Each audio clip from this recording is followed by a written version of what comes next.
A little while ago I did a video on my Dell Latitude E6420, a pretty nice business class machine from 2012.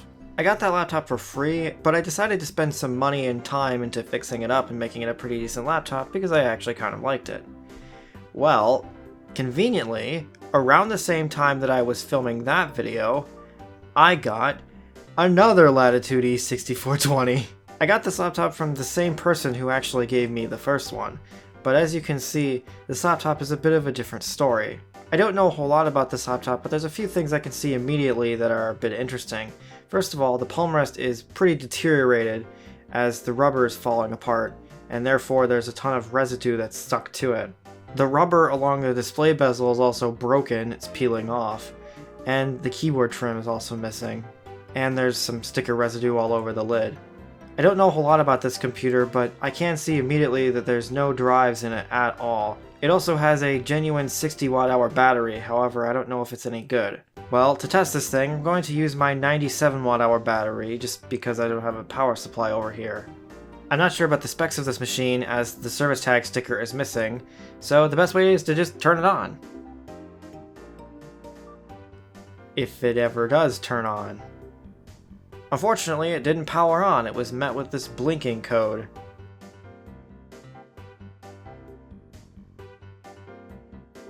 The good news is I think I have an idea of what's wrong with this thing. It's actually quite simple. I removed the bottom cover and immediately noticed that one of the screws was missing, so somebody's been in this before. And sure enough, bingo, this thing has no RAM in it. As a matter of fact, this entire thing appears to be almost entirely gutted. The only things I can see left are the wireless card and the CPU and heatsink. It has no drives, RAM, CMOS battery, or speakers. Well, time to bust out the RAM bag. Fortunately, I still have the kit of 4 gigs of RAM that was from the E6520 when I upgraded that. This is known good working RAM, so in theory this should be the best possible RAM to test this thing with. Sure enough, it springs right to life. Obviously, because the battery's missing, it doesn't have any CMOS information, so it prompts me to go into the BIOS. However, there's another issue I noticed right away while going into the BIOS. Neither the trackpad or track point work. Fortunately, the keyboard appears to work despite missing some keys, so I'm still able to control the BIOS, but that's kind of an interesting problem. The display itself appears to be fully functional. It's pretty bright and doesn't appear to have any defects on it. It's flickering on the camera because, I don't know, my camera sucks. Looking into system information, I realized this thing has an Intel Core i7-2640M at 2.8 GHz, a whole 100 MHz faster than the 2620M in my existing E6420. Otherwise, it's got pretty much nothing else in it. It does see that Wi-Fi card, which is pretty good because I need those. Otherwise, there's not a whole lot going on since this BIOS has basically just been reset to default.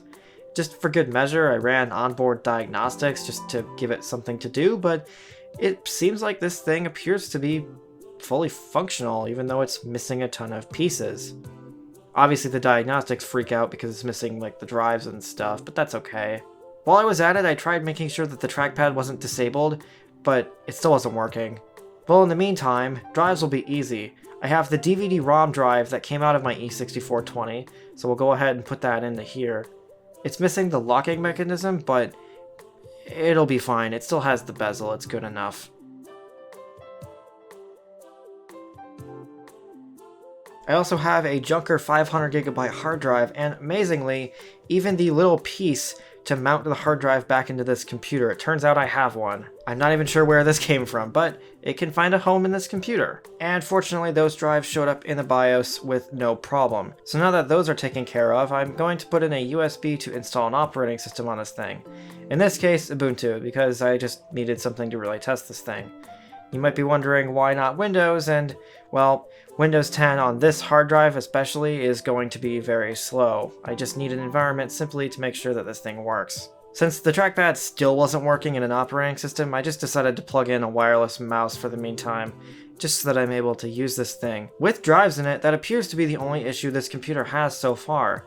The entire time I was trying to use it to install Linux on it, it just worked fine. Since it's an E6420, I thought about plugging it into my capture card at this point to get rid of some of the screen problems.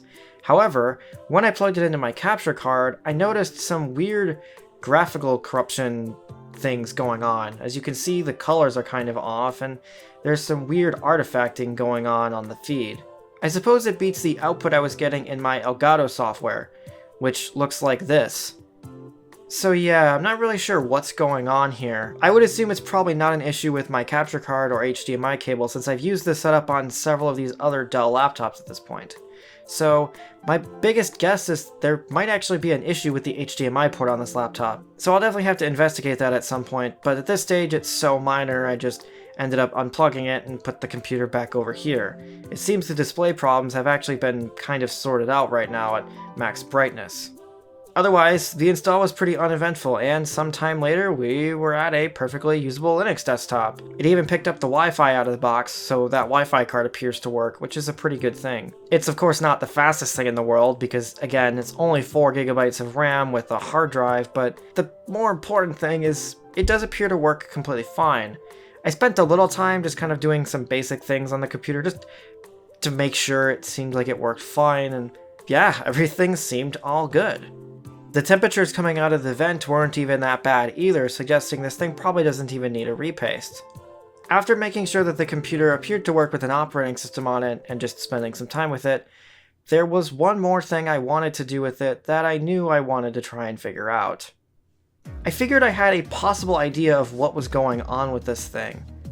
I thought maybe it was to do with the trackpad cable. Maybe there was a problem with it somewhere. Fortunately, since a lot of the pieces are missing from this computer, it's fairly easy to get access to it. I removed the keyboard from it, and sure enough, the trackpad isn't even plugged into the motherboard at all. So that'll explain why it's not working. As a matter of fact, it appears it's missing the cable entirely. Maybe it was damaged or there was just some kind of problem going on, I'm not really sure. As much as I'd love to ditch this palm rest altogether, I don't have another one, so we'll have to work with what we got. However, what I do have is a spare E6520 palm rest from my E6530 when I replaced it, which still does have a trackpad cable that looks very similar to the old one.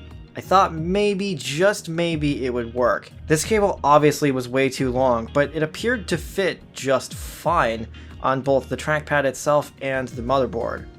And sure enough, it works. The trackpad on this thing has been fixed. The pointer itself works, the buttons work, even the track point and its buttons work completely perfectly. I didn't actually think that was going to work since that cable was obviously not meant for this, but it appears to be just fine, so not bad.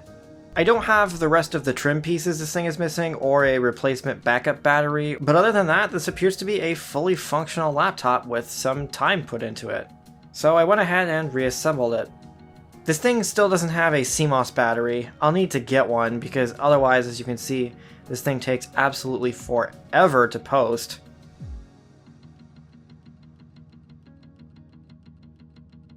But I booted back into Ubuntu to confirm after it was put back together, the trackpad now works perfectly. I was really surprised that this worked. While I was at it, I also tested the keyboard out just to make sure that the keys appeared to work just fine, since it was missing those keys. And indeed, the keyboard did work, so with that, this computer is pretty much fully functional.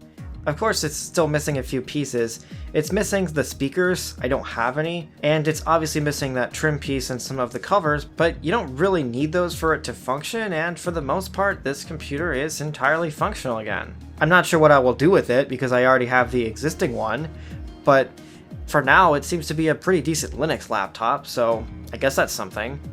Just for fun, I decided to compare the two specs-wise, so here you go. This computer technically does have a better CPU, even if it's only a little bit, but obviously the rest of the nice parts are in the other E6420 that's in better condition than this one.